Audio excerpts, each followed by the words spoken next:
Well, that's really, really interesting there. Now, what about, though, about Nikki Haley?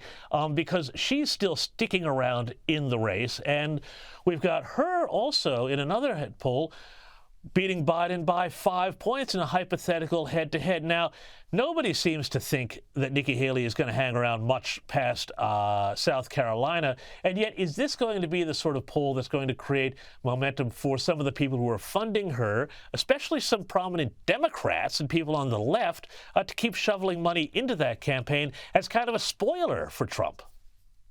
Well, James, all of the above. I don't see how she sustains a real campaign beyond South Carolina. The path to the nomination is closed after South Carolina.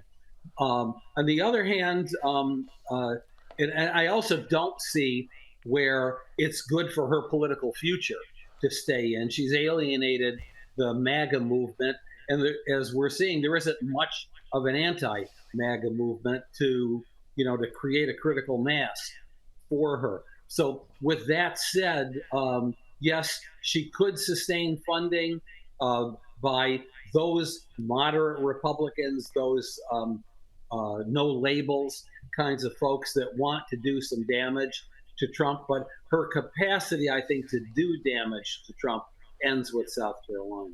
And how is it looking in South Carolina? What are the numbers showing us there? Is she just going to get trounced in her own home state, or will this again be one of those sort of little boomlets that maybe get created by the media? It all depends on your definition of trounce.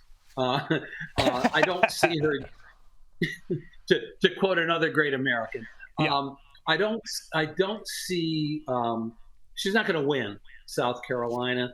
I think she probably does better than the 30 points that she's down now. I haven't seen, nor has there been, to the best of my knowledge, anything more recent in South Carolina. We will see it over the weekend for sure.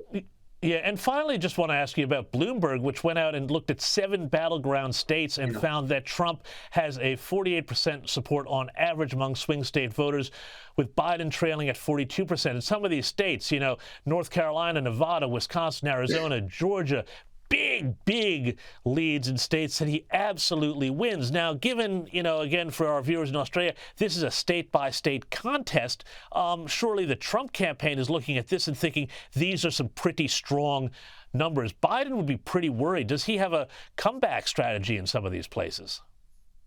Well, he's going to have to. As I look at that list, Biden won every one of those states except for North Carolina. North Carolina was competitive.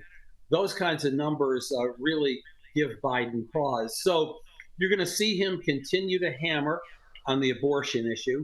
You're going to see him continue to move towards some kind of peaceful conclusion in the Israel-Gaza dispute. Whether or not that's going to be enough, I don't know. Going to try to tout better news, and there is indeed better news on the economy, and Americans are feeling better about the economy. But look, those numbers right now are pretty catastrophic.